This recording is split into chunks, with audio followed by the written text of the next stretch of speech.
마태복음 16장.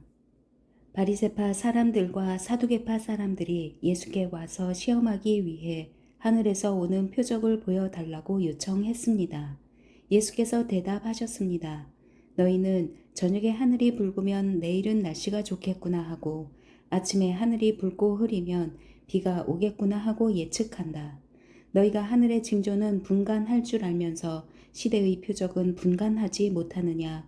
악하고 음란한 세대가 표적을 찾지만 요나의 표적 말고는 아무것도 받지 못할 것이다. 그리고 예수께서는 그들을 떠나 가셨습니다. 제자들은 호수 건너편으로 갔는데 그들이 빵을 가져오는 것을 잊었습니다. 예수께서 말씀하셨습니다. 조심하라. 바리새파 사람들과 사두개파 사람들의 누룩을 주의하라. 그들은 자기들끼리 우리가 빵을 두고 와서 하시는 말씀인가 보다 하며 수군거렸습니다. 예수께서는 그들이 수군거리는 것을 알고 물으셨습니다. 너희 믿음이 적은 자들아, 왜 빵이 없는 것을 두고 말하느냐? 너희가 아직도 깨닫지 못하느냐? 빵 5개로 5,000명을 먹이고 몇 바구니나 모았는지 기억나지 않느냐? 빵 7개로 4,000명을 먹이고 몇 광줄이나 모았느냐? 내가 빵을 두고 말하는 것이 아님을 너희는 어찌 깨닫지 못하느냐? 바리새파 사람들과 사두개파 사람들의 누룩을 주의하라. 그때야 그들은 빵의 누룩이 아니라 바리새파 사람들과 사두개파 사람들의 가르침에 대해 주의하라고 하시는 예수의 말씀을 알아차렸습니다. 예수께서 가이사랴 빌립보 지방에 이르러 제자들에게 물으셨습니다. 사람들이 인자를 누구라고 하느냐? 그들이 대답했습니다. 세례자 요한이라고도 하고 엘리야라고도 하고 예레미야나 예언자 중 한 분이라고 하는 사람도 있습니다. 그러면 너희는 나를 누구라고 하느냐? 예수께서 물으셨습니다. 시몬 베드로가 대답했습니다. 주는 그리스도이시며 살아계신 하나님의 아들이십니다. 예수께서 대답하셨습니다. 요나의 아들 시몬아, 내가 복이 있다. 이것을 내게 계시하신 분은 사람이 아니라 하늘에 계신 내 아버지이시다. 그리고 내가 너에게 말한다. 너는 베드로다. 내가 이 반석 위에 내 교회를 세울 것이니 지옥의 문들이 이것을 이길 수 없을 것이다. 내가 내게 하늘나라의 열쇠들을 줄 것이다. 무엇이든 내가 땅에서 매면 하늘에서도 매일 것이요. 내가 땅에서 풀면 하늘에서도 풀릴 것이다. 그 후에 예수께서는 제자들에게 자기가 그리스도이심을 아무에게도 말하지 말라고 당부하셨습니다. 그때부터 예수께서는 자신이 마땅히 예루살렘에 올라가서 장로들과 대제사장들과 율법 학자들의 손에 많은 고난을 당해야 할 것과 죽임을 당했다가 3일 만에 다시 살아나야 할 것을 제자들에게 드러내기 시작하셨습니다. 그러자 베드로는 예수를 붙들고 거칠게 소리 높였습니다. 주여, 절대로 안 됩니다. 그런 일이 주께 일어나서는 절대로 안 됩니다. 예수께서 베드로를 돌아다 보며 말씀하셨습니다. 사탄아, 내 뒤로 물러가거라. 너는 나를 넘어뜨리는 걸림돌이다. 내가 하나님의 일은 생각하지 않고 사람의 일만 생각하는구나. 그때에 예수께서 제자들에게 말씀하셨습니다. 누구든지 나를 따르려거든 자기를 부인하고 자기 십자가를 지고 따라야 한다. 누구든지 자기 목숨을 구하려는 사람은 잃을 것이요 누구든지 나를 위해 목숨을 잃는 사람은 얻게 될 것이다. 사람이 온 세상을 다 얻고도 자기 목숨을 잃으면 무슨 소용이 있겠느냐? 사람이 자기 목숨을 무엇과 맞바꾸겠느냐? 인자가 천사들과 함께 아버지의 영광으로 다시 올 것이다. 그때 인자는 각 사람이 행한 대로 갚아줄 것이다. 내가 진실로 너희에게 말한다. 여기 서 있는 사람 가운데 죽음을 맛보기 전에 인자가 자기 왕권을 가지고 오는 것을 볼 사람도 있을 것이다. 17장. 그리고 6일 후에 예수께서 베드로와 야고보의 동생 요한을 데리고 높은 산으로 올라가셨습니다. 예수께서는 그들 앞에서 모습이 변모돼 얼굴이 해처럼 빛나고 옷이 빛처럼 새하얗게 됐습니다. 바로 그때 모세와 엘리야가 그들 앞에 나타나 예수와 이야기를 나눴습니다. 베드로가 예수께 말했습니다. 주여, 우리가 여기 있으니 참 좋습니다. 주께서 원하신다면 제가 여기에다 초막 셋을 만들되 하나는 주를 위해, 하나는 모세를 위해, 하나는 엘리야를 위해 짓겠습니다. 베드로가 말하고 있을 때에 빛나는 구름이 그들을 덮더니 구름 속에서 소리가 들려왔습니다. 이는 내가 사랑하는 아들이다. 내가 그를 기뻐한다. 너희는 그의 말을 들으라. 그 소리를 듣고 제자들은 너무나 두려운 나머지 얼굴을 땅에 대고 엎드렸습니다. 그때 예수께서 다가와 그들을 어루만지며 말씀하셨습니다.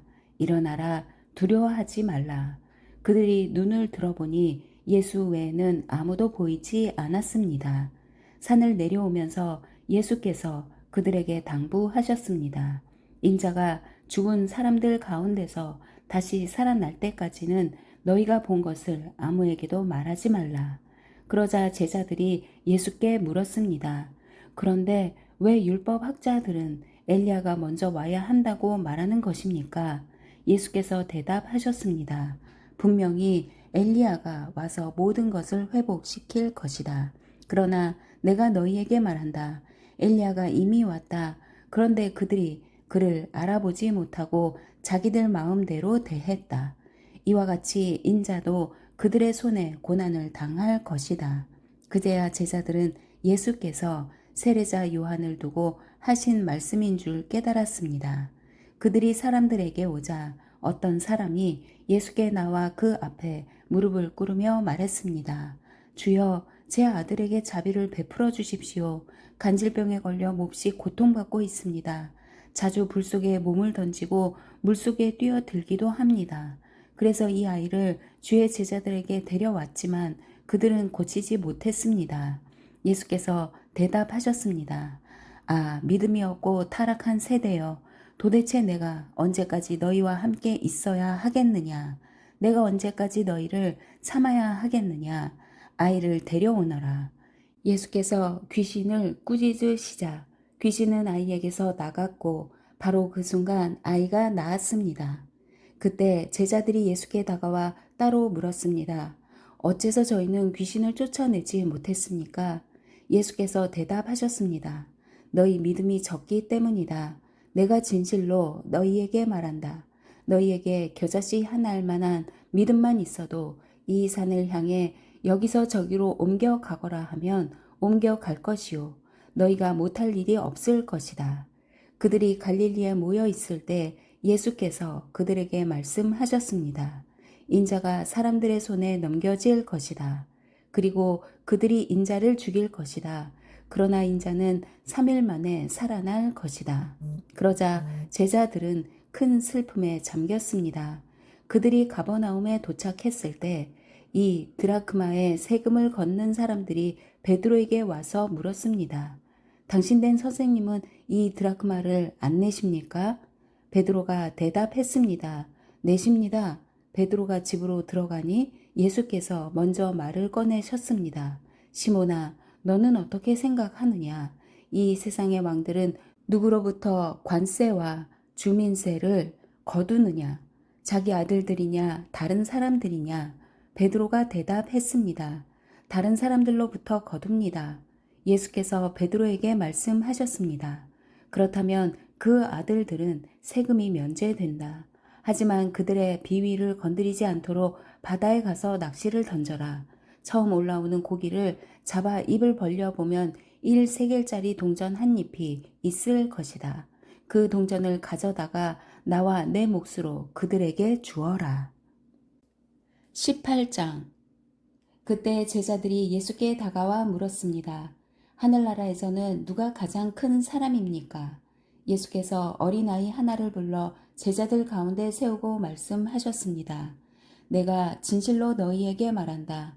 너희가 변화돼 어린 아이들처럼 되지 않으면 결코 하늘나라에 들어갈 수 없을 것이다. 그러므로 누구든지 이 어린아이와 같이 자신을 낮추는 사람이 하늘나라에서 가장 큰 사람이다.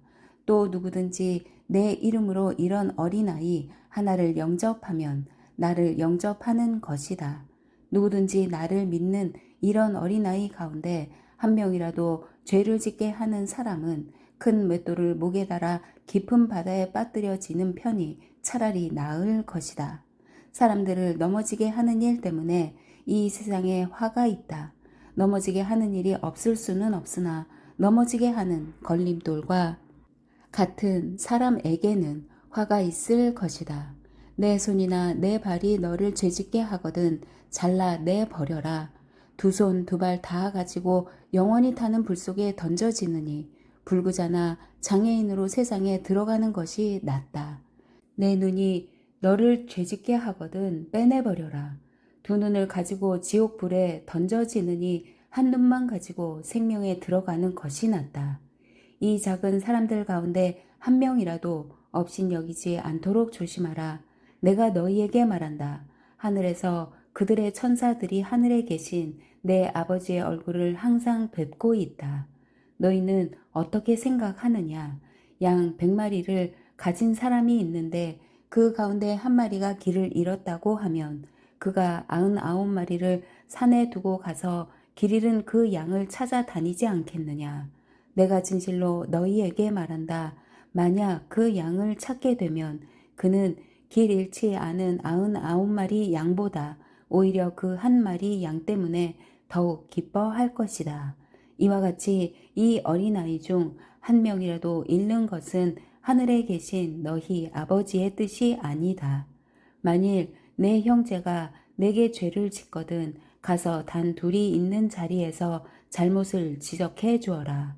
그가 내 말을 들으면 너는 내 형제를 얻는 것이다. 그러나 만일 내 말을 듣지 않으면 그가 하는 모든 말에 두세 사람의 증언을 얻기 위해 한두 사람을 데리고 가거라.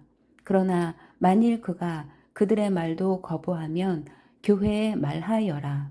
교회의 말조차 듣지 않으면 너는 그를 이방 사람이나 세리처럼 여겨라. 내가 진실로 너희에게 말한다. 무엇이든 너희가 땅에서 매면 하늘에서도 매일 것이요. 무엇이든 너희가 땅에서 풀면 하늘에서도 풀릴 것이다. 다시 내가 진실로 너희에게 말한다. 너희 가운데 두 사람이 땅에서 어떤 일이든지 마음을 모아 간구하면 하늘에 계신 내 아버지께서 그들에게 이루어 주실 것이다. 두세 사람이 내 이름으로 모이는 곳에는 나도 그들 가운데 있다. 그때 베드로가 예수께 와서 물었습니다. 주여, 제 형제가 제게 죄를 지으면 몇 번이나 용서해야 합니까? 7번까지 해야 합니까? 예수께서 대답하셨습니다. 내가 너희에게 말한다. 7번만 아니라 70번씩 7번이라도 용서해야 한다. 그러므로 하늘나라는 마치 자기 종들과 빚을 결산하려는 왕과 같다. 왕이 결산을 시작하자 1만 달란트 빚진 사람이 왕 앞에 나오게 됐다. 그런데 그는 빚 갚을 돈이 없었기 때문에 주인은 그 종에게 그 자신과 아내와 자녀와 전 재산을 팔아 갚도록 명령했다. 그랬더니 종이 그 앞에 무릎을 꿇고 간청했다. 조금만 참아주시면 모두 갚아드리겠습니다. 주인은 그 종을 불쌍히 여겨 그를 놓아주고 빚을 없애주었다. 그러나 그 종은 밖으로 나가 자기에게 100데나리온 빚진 동료 종을 찾아냈다. 그는 동료의 멱살을 잡으며 빚진 돈을 갚아라 하고 말했다. 그의 동료가 무릎을 꿇고 애걸했다.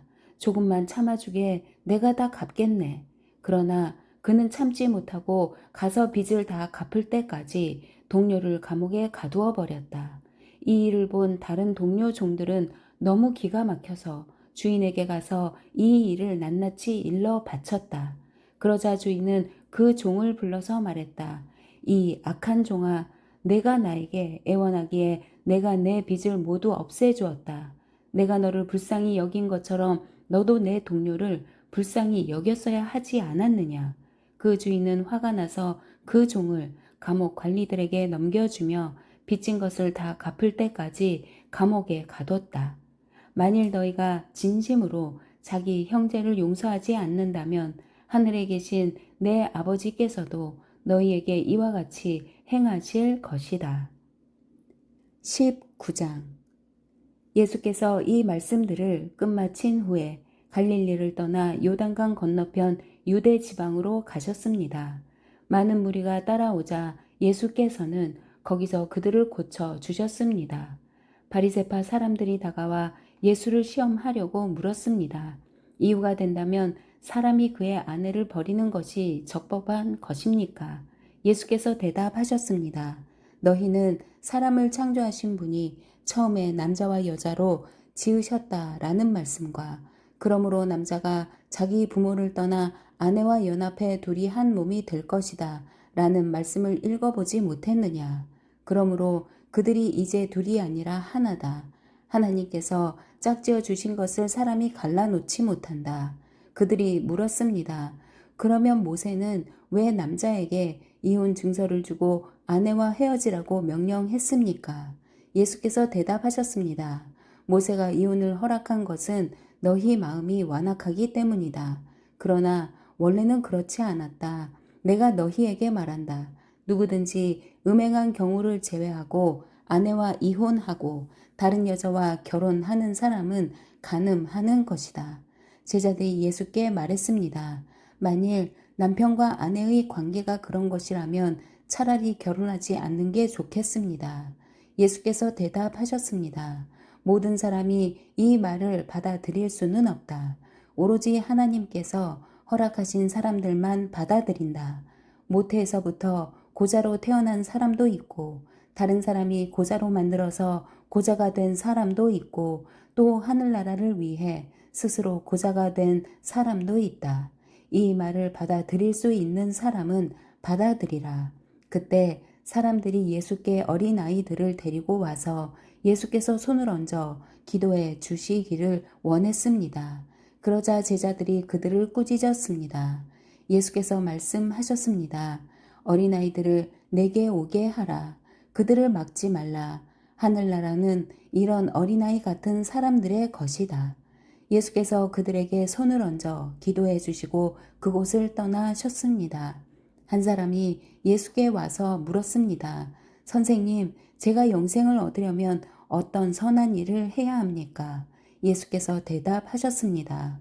왜 너는 선한 일을 내게 묻느냐? 선하신 분은 오직 한 분이시다.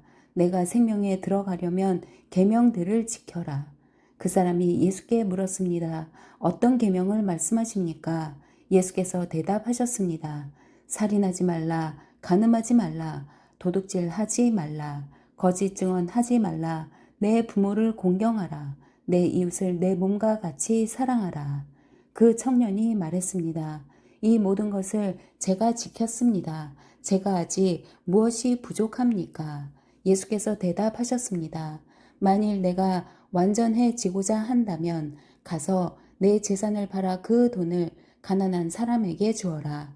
그러면 내가 하늘에서 보물을 얻을 것이다. 그리고 와서 나를 따라라. 그러나 그 청년은 이 말을 듣고 슬픔에 잠겨 돌아갔습니다. 그는 굉장한 부자였기 때문입니다.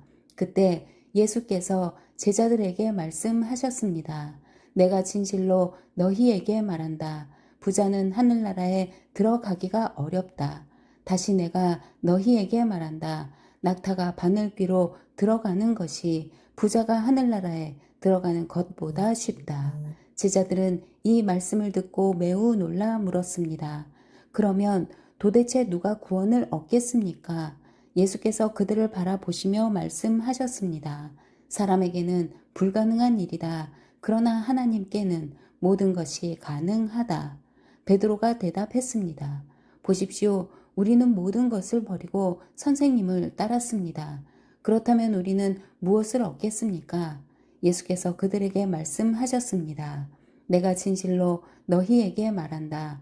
새 세상에서 인자가 자기의 영광스러운 보좌에 앉게 되면 나를 따르는 너희도 12보좌에 앉아 이스라엘의 12지파를 심판할 것이다.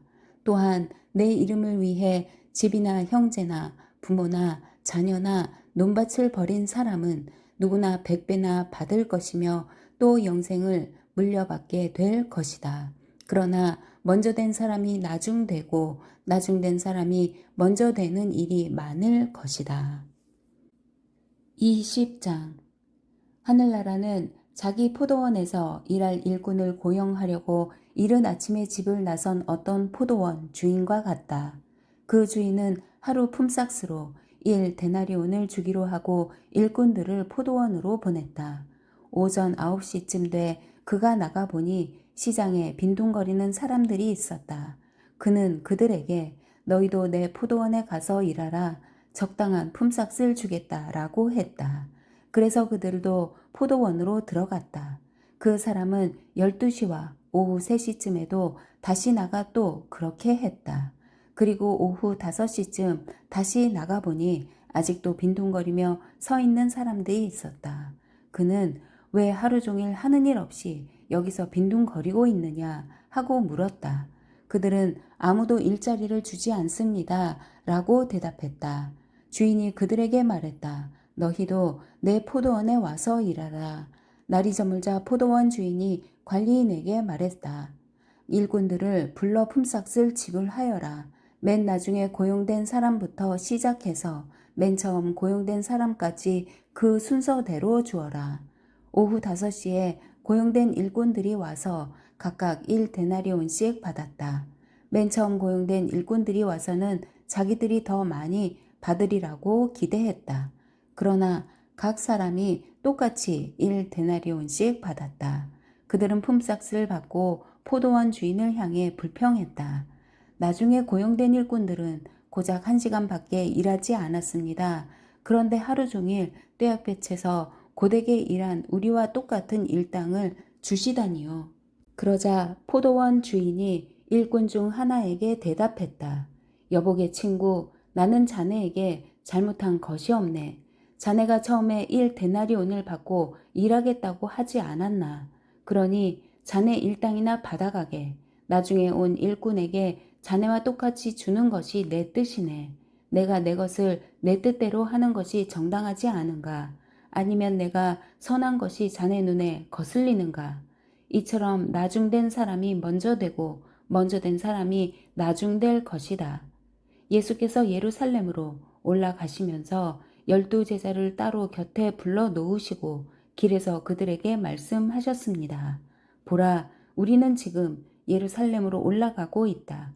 거기서 인자는 대제사장들과 율법학자들에게 넘겨질 것이고 그들은 인자에게 사형 선고를 내릴 것이다. 그리고 그들이 인자를 이방 사람들에게 넘겨주면 그들은 인자를 조롱하고 채찍으로 때리고 십자가에 못 박을 것이다. 그러나 인자는 3일째 되는 날에 다시 살아날 것이다. 그때 세베대의 아들들의 어머니가 자기 아들들과 함께 예수께 다가와 무릎을 꿇으며 간청했습니다. 예수께서 물으셨습니다. 무엇을 원하느냐? 그 여인이 대답했습니다. 주의 나라에서 제 2 아들 중 하나는 주의 오른편에 다른 하나는 왼편에 앉게 해 주십시오. 예수께서 그들에게 대답하셨습니다. 너희가 지금 무엇을 구하고 있는지 모르는구나. 내가 이제 마시려는 잔을 너희가 마실 수 있겠느냐? 그들이 대답했습니다. 할 수 있습니다. 예수께서 그들에게 말씀하셨습니다. 너희가 분명히 내 잔을 마시게 될 것이다. 그러나 내 오른편이나 왼편에 앉는 것은 내가 정해주는 것이 아니다. 그 자리는 내 아버지께서 정하신 사람들에게 돌아갈 것이다. 이 말을 들은 다른 10명의 제자들은 이 두 형제에게 분개했습니다. 예수께서 제자들을 함께 불러놓고 말씀하셨습니다. 너희도 알듯이 이방 통치자들은 자기 백성들 위에 군림하고 그 고관들도 권력을 행사한다. 너희는 그렇게 해서는 안 된다. 오히려 누구든지 너희 중에서 큰 사람이 되려는 사람은 너희를 섬기는 사람이 돼야 하고 누구든지 첫째가 되려는 사람은 너희의 종이 돼야 한다. 인자 역시 섬김을 받으러 온 것이 아니라 섬기러 왔고 많은 사람을 위해 자기 목숨을 대속물로 주려고 온 것이다. 그들이 여리고를 떠날 때에 큰 무리가 예수를 따랐습니다. 눈먼 사람 2명이 길가에 앉아 있다가 예수께서 지나가신다는 말을 듣고 소리를 질렀습니다. 다윗의 자손이신 주님, 저희를 불쌍히 여겨 주십시오. 예수께서 걸음을 멈추고 그들을 불러 물으셨습니다. 내가 너희에게 무엇을 해주기 원하느냐? 그들이 대답했습니다. 주님, 우리 눈을 뜨게 해 주십시오. 예수께서 그들을 불쌍히 여기시고 그들의 눈에 손을 대셨습니다. 그러자 그들이 곧 다시 보게 됐습니다. 그리고 그들은 예수를 따랐습니다. 아멘.